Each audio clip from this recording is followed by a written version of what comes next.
Men, women, children, families are making their way back to lands they were forced from by fear and fire. In Gaza, returning home is a bittersweet moment. The skyline they once knew has vanished, replaced with rubble and ruin. One displaced resident spoke plainly, "I'm happy to be going home even though my house was destroyed during the beginning of the war. I don't mind going there. The alternative is being on the streets like now." These words carry a weight that only displacement, despair, and hope can give. The Gaza they remember is gone. Decades, even millennia of history have been battered by relentless bombardment over 2 years. The city that once thrived is now a shell. No electricity, no water, no sanitation. But even if we must set our tents up on top of the rubble, we will do that. They call this return courageous. Some call it desperate. But it is, above all, a statement of ownership, of land, of dignity, of endurance. The recent ceasefire between Israel and Hamas has allowed tens of thousands of Palestinians to begin returning toward northern Gaza.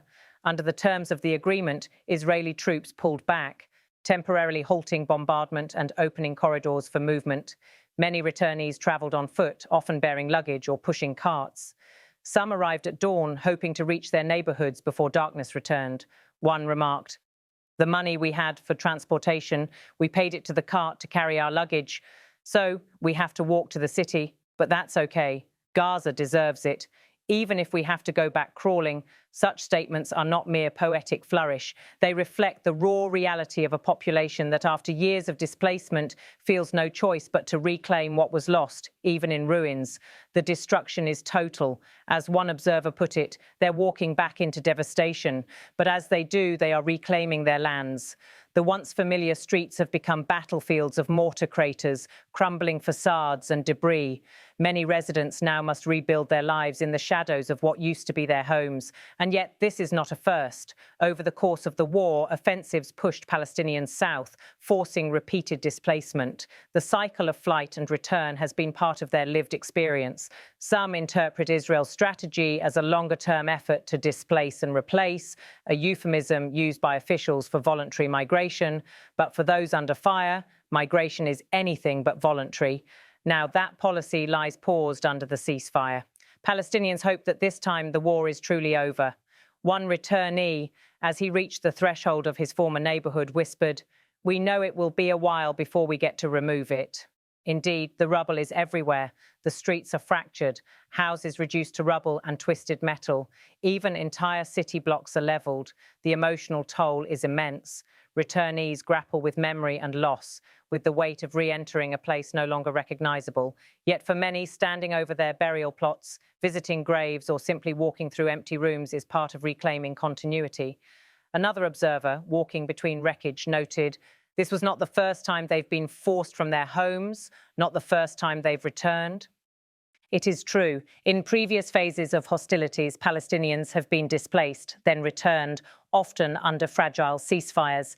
But this return, under the current pause in fighting, carries an urgency born from 2 years of war. Israel's current Prime Minister, Benjamin Netanyahu, has framed the ceasefire as conditional. His government remains committed to disarming Hamas and maintaining security pressure until that goal is complete. He has warned that the truce is temporary if disarmament fails. Hamas, for its part, has resisted calls for foreign oversight, arguing that sovereignty and self-determination must be preserved. Under the terms of the ceasefire, hostages held by Hamas are to be released, in exchange for the release of Palestinian prisoners held by Israel. In Israeli discourse, the operation has been codenamed Operation Shavim Legvulam, returning to their border, reflecting both the strategic goal of recovering captives and a symbolic aspiration to restore what has been lost. Still, many analysts caution that this ceasefire is only a pause, not an end.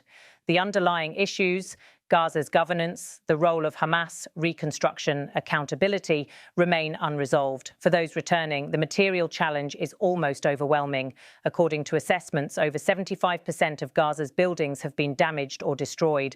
Countless homes are uninhabitable, without roofs, walls, plumbing or windows. Streets are unrecognizable. The infrastructure has collapsed. Electricity, water, sanitation systems are non-functional. Aid agencies say that 90% of the dwellings and infrastructure were damaged during the war. The blockade that Israel imposed on the Gaza Strip since October 2023 continues to restrict the flow of food, medicine, fuel, and reconstruction materials, and it is widely viewed as having contributed to famine conditions. In many parts of Gaza, rubble dominates the landscape. Some returnees vow to set up tents atop broken concrete slabs, even with little hope of immediately rebuilding.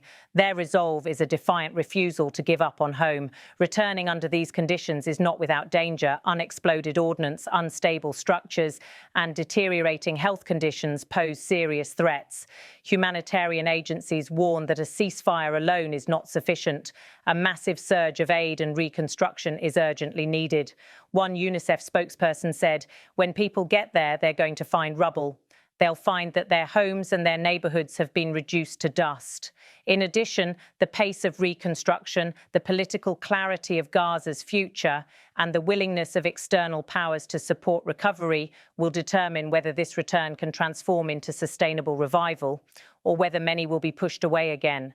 Amid heartbreak, there is symbolism. The act of returning itself is a refusal to yield, to be erased or displaced permanently.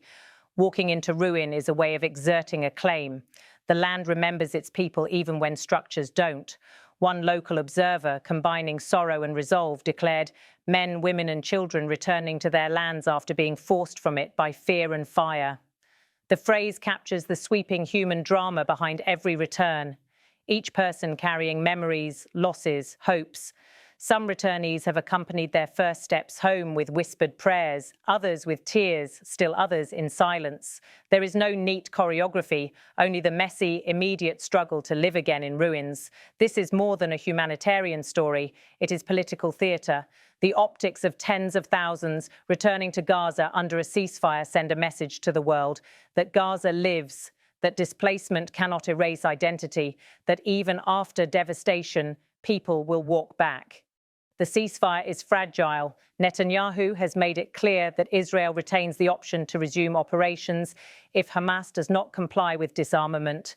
Reconstruction will require billions of dollars, large-scale international cooperation, and access to materials now blocked by the blockade. Even more difficult, deciding who will govern Gaza, how Hamas's role will evolve, and the mechanisms of security, accountability, and justice. Negotiations must grapple with whether external administration or oversight will be acceptable. For now, Palestinians have begun to reoccupy their neighbourhoods. They are stepping into a landscape carved by war, but they bring with them memory, claim, hope, and grief. In every footstep, there is resistance. One returnee, surveying the rubble, said simply, "We know it will be a while before we get to remove it, but little by little, they will."